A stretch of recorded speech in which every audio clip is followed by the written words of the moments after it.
we may not need to convince our brain at all.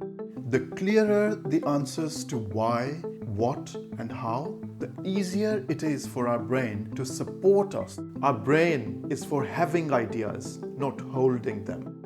Hello, my name is Kanwal. I was born in India and I live in Manchester, UK. I work full-time as an IT project manager, but what I love to do the most is to learn and get inspired to better my life experience. In this video, we'll run through a proven 5-step method to convert our ideas into reality when we are lacking motivation to do so. This model was designed by David Allen and it's called the Natural Planning Model. It's called so because it's designed to work in line with how our brain works naturally. David Allen has written a fantastic book called Getting Things Done, which over the years has become a huge phenomenon around the world and has helped a lot of people increase their productivity and get things done without friction. We have to put so much effort just to convince ourselves to do something, and even then, most of us fail to get things done. And what happens is, we have this tendency to feel constant guilt or frustration or disappointment because of the lack of action. Does that sound familiar? Well, the good news is there's nothing wrong with us, but the way most of us think or plan to implement our ideas, which apparently is not the natural way our brain is designed to work. We often struggle to get things done unless those things are critically urgent, at which point our survival instincts kick in and we just do it. And that reflects how our brain is designed to work naturally. Do you remember not doing anything for your university assignment for the whole semester, and then just one night before the deadline, all of your creativity and energy kicks in and you deliver it on time? Come on, we all have done that, haven't we? It seems that our brain is always looking for answers to why, what, and how for any activity that we are trying to do. The clearer the answers to why, what, and how, the easier it is for our brain to support us to get those things done. Now, in case of a critically urgent task, our survival becomes a strong answer to why we should get that thing done. Let's take another simple example of brushing our teeth. Why is it so easy to do that every day? Because over the years, we have established clear answers to why, what, and how for this activity. We know that it's going to give us a better oral hygiene and better social interactions, and that becomes our why. We know how the end result looks like, and that becomes our what. And we know how to actually brush our teeth. We got to have a brush, toothpaste, access to some water, and possibly a mirror, and we know exactly how to brush our teeth. We don't have to think about the answers to why, what, and how for this activity every day, because the answers are stored in our subconscious mind, and hence there's no friction to do this activity.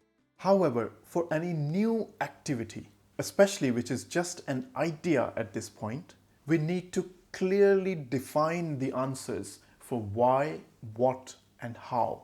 And this 5-step natural planning model is designed to facilitate that. If you'd like to make the most of this video, I'd suggest to participate with me in this exercise as we run along these 5 steps. And I promise for the first 4 steps, you won't even have to move out of that couch or bed you're lying in at the moment. Now, before we jump on to step 1, I would like you to think of that one idea or a pending task that has been bugging you, but you don't seem to find any motivation to implement that. But you know, if you get that done, it'll add so much value to you. I'll share my example of how I applied these 5 steps to convert my idea of start making YouTube videos into reality. Let's go through the 5-step model. Step 1, purpose. This is your answer to why. If we are struggling to find motivation to get something done, that's usually because there's a disconnect between our subconscious mind and that activity. The meaning attached to that activity is missing. So step one to convert your idea into reality is to clearly define the purpose. Why do you want to get that thing happened? What value will it bring? Try to go as deep as you can, ideally to the level of your basic survival instinct. For my YouTube project, I used a technique called 5 whys, which I often use at work for project management. 5 whys is a technique where you ask yourself why 5 times to really drill down to the true purpose. So I started asking myself, why do I want to make YouTube videos? And I thought, because I've been thinking about converting my hobbies into something more valuable. Then I asked, why do I want to convert my hobbies into something more valuable? And the answer came in, because others might benefit from it. And then why so? Because that would make me feel good about myself. It would help me grow and learn further, and might also bring some secondary income at some point in future. But why do I want to make myself feel good about myself and learn and grow more? And the answer came in because that could give me more social and maybe financial security in future. And then I asked myself, why do we seek social and financial security for our futures? And the final answer came from within me, that because in a way it secures my survival in future, and that also puts me in a better position to be of help to others. Now, making a YouTube video is not merely a hobby, but has a bigger purpose attached to it. In a way, it can really make a difference to my life. I know it might sound cheesy, but if doing this exercise can help you get things done, then why the hell not? Then why the hell not? Then why the hell not? Now it's your turn. Pause this video and try to define the purpose for your idea. I know you're still here. Pause it. Okay, so now that you have clearly defined a purpose for your idea, to really establish a connection with it, the key is to repeat this purpose several times a day so that you can really feel it. Let's move on to step 2, vision. This is your answer to what. Step 2 is to imagine and recreate how does the end result looks like. Now, at this stage, don't worry about how will it be done.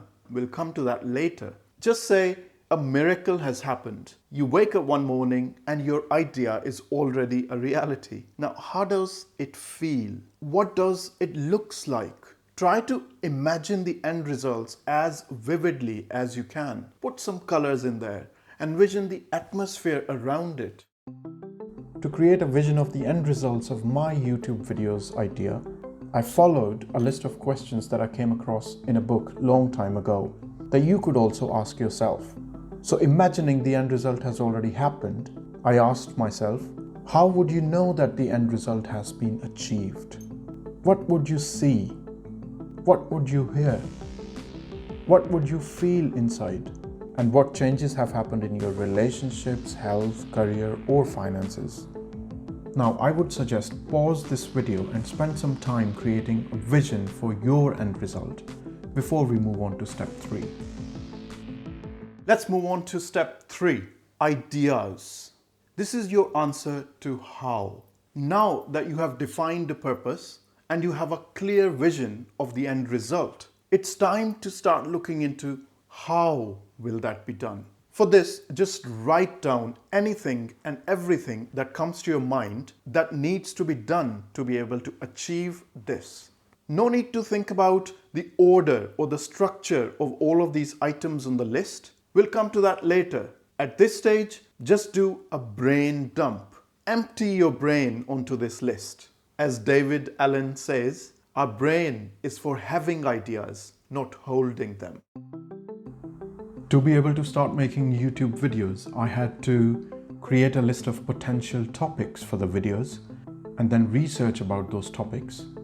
I also had to look into the video recording equipment, so I had to buy a camera tripod, buy some lightings, also read about YouTube guidelines to upload videos. I also had to look into the video editing software. Oh yeah, and buy a good quality mic so you guys can have a decent audio experience. and also learn to edit videos as I had no experience of editing videos before. Come on, it's your turn now. Pause this video and create this list of random tasks that needs to be done.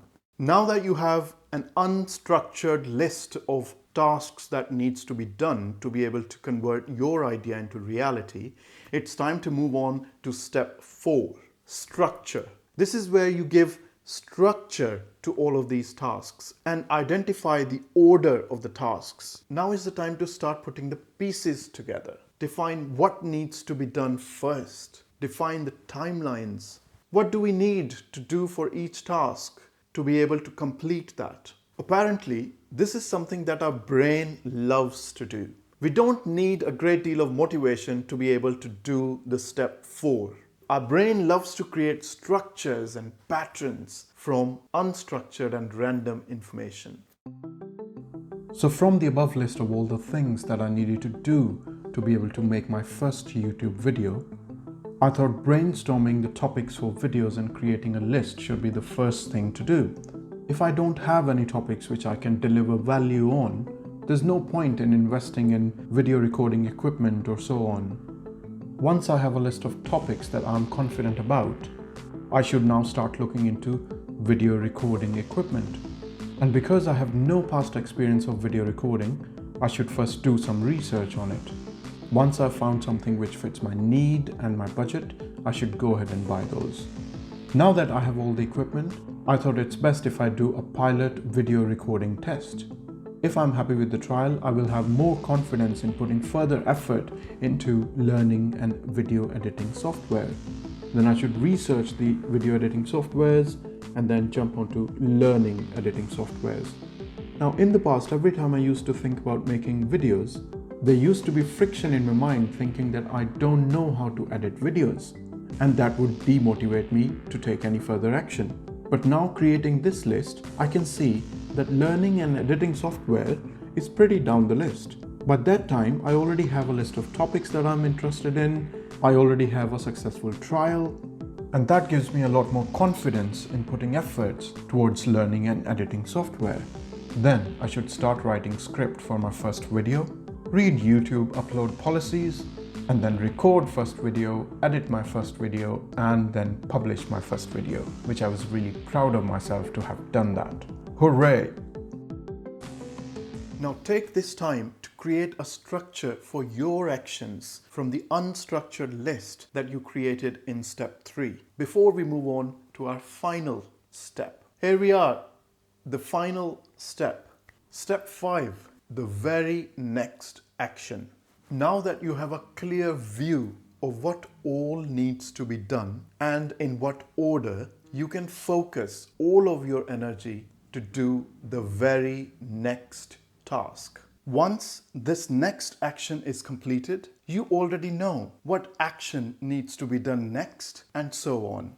This now allows your brain to focus and be creative in resolving the very action in hand, instead of going into an avoidance mode because it doesn't have clarity on what and how much work needs to be done. Hence, we may not need to convince our brain at all to do the next action. We can just do it. For my YouTube project, at this stage, I had clarity that all I need to do to make progress is to research a list of topics and don't worry about anything else. So identify your next action from the structured list that you created in step 4 and just do it. Every now and then, we may still feel lack of motivation to progress, but all we need to do is to remind ourselves of the why we came up with this idea at the first place, and remind yourself of what does the end result looks like. If you're someone who likes to build habits, then create this ritual of reminding yourself of the why and what every night before you go to bed until you have achieved the end results. Hopefully you have found this 5-step natural planning model by David Allen useful. If you have, I would love to hear about that in comments. If you'd like to watch more of such videos, please subscribe.